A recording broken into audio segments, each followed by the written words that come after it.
Last week, we traveled to Madrid to speak with the new Chancellor of Germany, Olaf Scholz, during a week of international meetings among top U.S. allies who are faced with a growing list of problems, including rising food and energy prices exacerbated by Russia's invasion of Ukraine. Chancellor Scholz is one of the few European leaders who still speaks to Vladimir Putin. So that's where we started our conversation. When you speak to Putin, does he acknowledge the sanctions? Does he acknowledge how much his economy has been hurt? Or does he just not care? I think he cares, but he will not really admit it. So you get some because it hasn't stopped him. You get some idea that it really is hurting him and that he understands the deep impacts of our sanctions on his economy.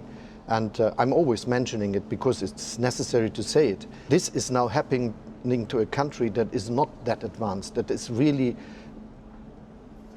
needing all the technologies from the rest of the world for having a similar standard of living and for having the chance to be part of a growth in the world economy. And this is now the real damage to the Russian economy, that they have no chance to do this. When will Putin run out of weapons, run out of funds, or can this continue for years?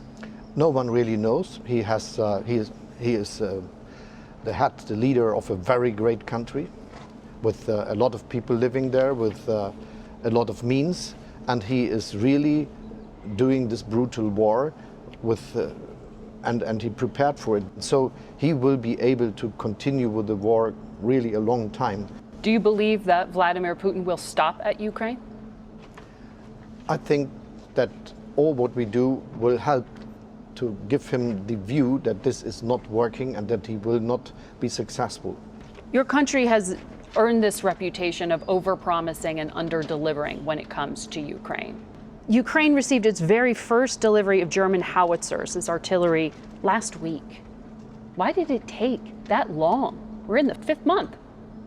So we took a very, very hard decision to change political strategies we followed for many decades, never to deliver weapons into a country that is in a conflict. When we decided, for instance, to send the most modern howitzer, which you can buy on the world market, which is in use in Germany, it was very difficult to organize that this could be used in the war because you have to have some training.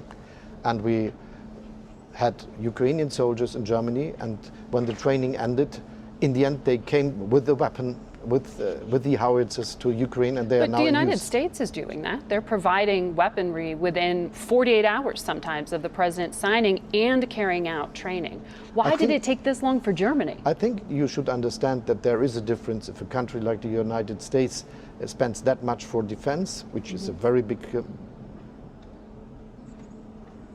investment, and you have a lot of weapons at your stocks. Together with the United States and the United Kingdom, we decided to deliver multi-rocket launches to Ukraine now, which are... Those haven't been delivered yet. We are sending them, and we are doing it with the means and ways we have, and with the training. And once again, there are a lot of very experienced people who yesterday looked at Google, and today they know how to do things. But I will tell you, there are weapons where you have to have your training, and you have to have it not in Ukraine, you have to have it here in our countries. And so we will always see that Germany is one of the countries that is doing the most, because what we are sending now is the most sophisticated technology you can use. There is also anti-ballistic, there are also weapons we give to the Ukraine that they can defend the air. The anti-aircraft missiles you promised, radar. No, they can defend a city against the rockets and missiles that were sent there from Putin. And this is very expensive and very effective technology, but they will get it. The delays have led to speculation that it's not about getting the supplies, it's about the will of the government to actually deliver them. And whether there's fear of provoking Putin, or whether it's years of budget cuts to your defense industry that have made it just not possible for the German military to act quickly. How do you respond to that? Those who are looking to the facts see that we are doing what is feasible. We are changing the way how we spend money for defense, and this is the big increase which will change the situation and will give us the chance to be more quick in reaction to a threat that is coming to NATO, the alliance, or to our country. Germany is providing about $2 billion in aid to Ukraine. That's roughly what you spend per month on gas from Russia, on coal, on energy supplies. So while you're helping the Ukrainians financially, you're also essentially giving Vladimir Putin a financial lifeline.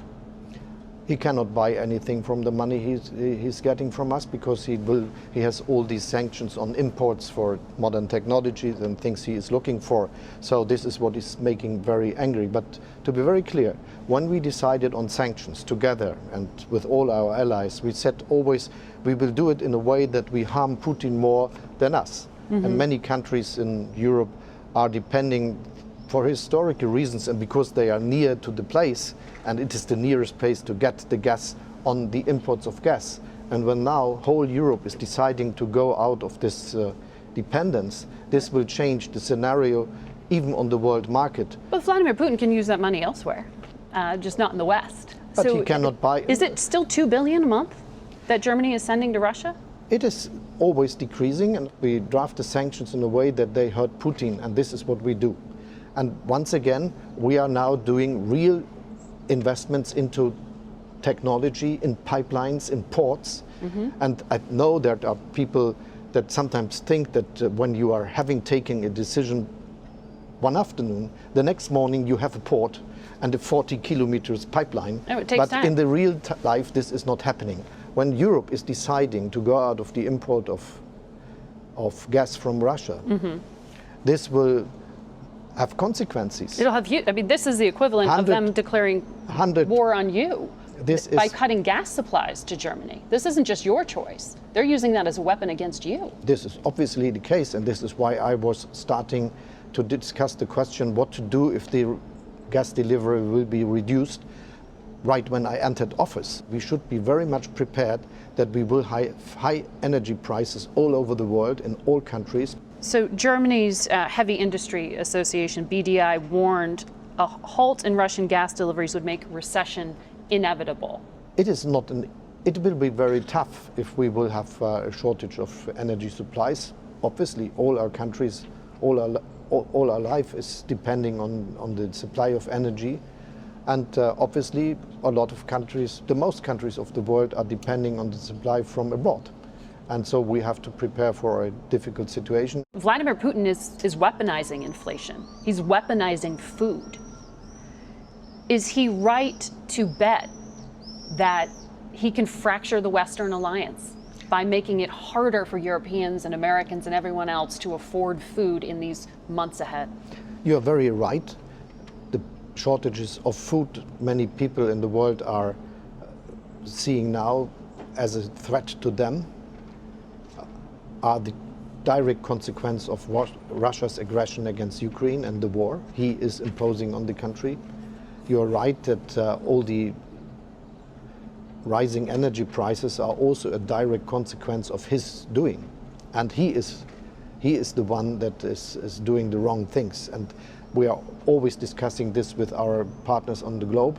We are starting an initiative to support countries that have not enough food with food. If you can't reopen the Black Sea ports, if Putin doesn't agree to let the food out of Ukraine, how do you lower global food prices? We are now collecting money for supporting the poorest countries, that they will be able to deliver food to their people. And this is our international initiative. We organize together with others for food security, and we will continue to do that. But it risks global instability.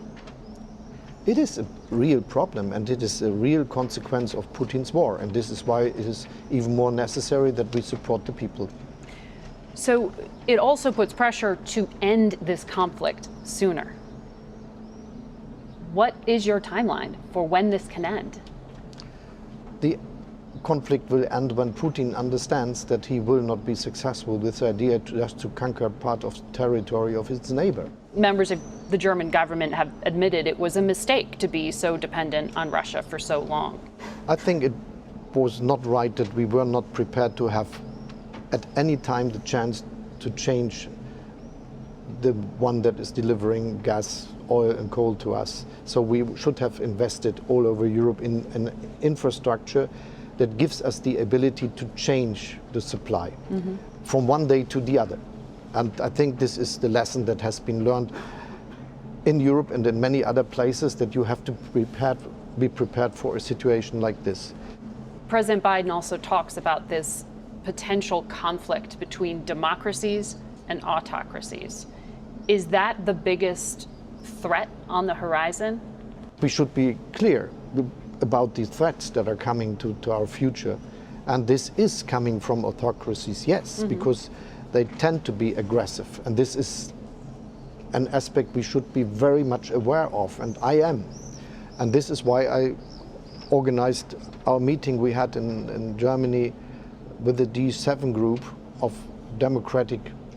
economically successful democratic states, that we invite partners from all over the globe that are also democracies, for making it happen that the democracies are strong. And by strong, it also comes with 100,000 US troops in Europe and 300,000 NATO response forces in Europe. This isn't just diplomacy, this is muscle. This is, and it's necessary. Mr. Chancellor, thank you for your time this morning. Thank you.